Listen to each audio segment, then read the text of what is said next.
Hola. Bienvenidos a un nuevo video. Hoy vamos a compartir datos curiosos acerca de la programación que seguramente te sorprenderán.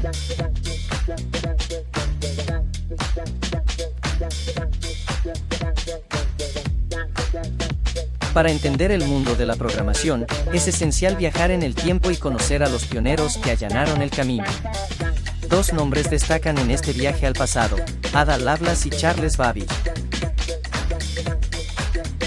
En primer lugar, tenemos a Ada Lovelace, una figura asombrosa del siglo XIX. Ada no solo fue una matemática brillante, sino también la primera persona en concebir la idea de un programa de computadora.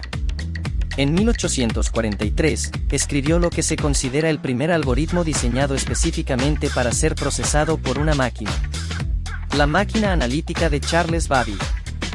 Y hablando de Charles Babbage, él es otro gigante en la historia de la programación.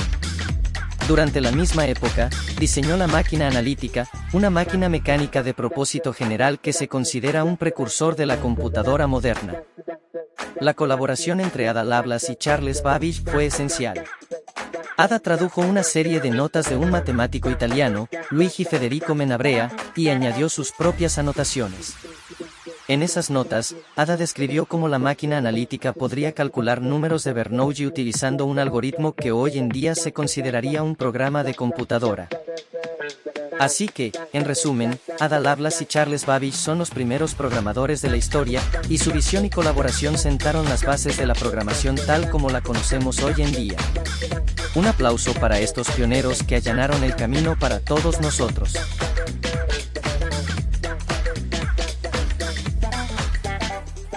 ¿Sabías que el lenguaje se considera el primero en la historia de la programación? Este lenguaje pionero se llama Fortran, una abreviatura de Formula Translation, traducción de fórmulas. Fue desarrollado por IBM en la década de 1950 y marcó un hito importante en la historia de la programación. Fortran se diseñó principalmente para la computación científica y la ingeniería.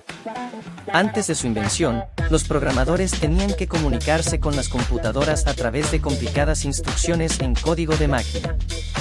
Lo que hizo especial a Fortran fue que permitió a los programadores escribir código de alto nivel que luego se traducía automáticamente al lenguaje de máquina.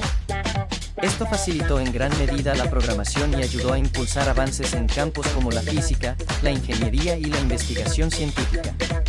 En ese momento, las computadoras eran enormes y costosas, pero Fortran las hizo más accesibles al ofrecer un lenguaje más legible y eficiente.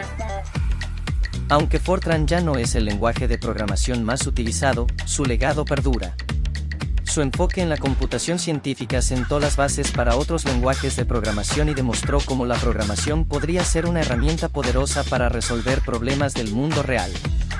Así que, la próxima vez que escribas código en tu lenguaje de programación favorito, recuerda que todo comenzó con Fortran.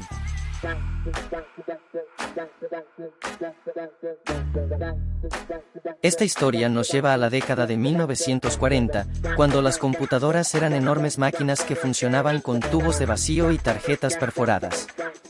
En esa época, una brillante científica de la computación llamada Grace Hopper estaba trabajando en la computadora Mark II de Harvard. Un día, la computadora Mark II dejó de funcionar correctamente, y los ingenieros y científicos de Harvard comenzaron a buscar el problema.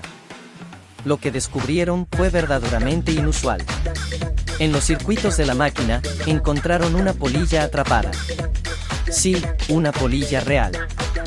Grace Hopper tomó la polilla, la pegó en el libro de registro de la computadora y anotó: primer error encontrado en el ordenador real, encontrado en septiembre de 1947. Esta anécdota, que es la primera aparición documentada del término bug en el contexto de la tecnología, se convirtió en una leyenda en el mundo de la programación. Desde entonces, cuando hay un problema en un programa, a menudo se le llama bug. Aunque hoy en día solucionar un bug suele ser menos literal que retirar una polilla, esta historia nos recuerda que incluso los sistemas más avanzados pueden tener fallos sorprendentes.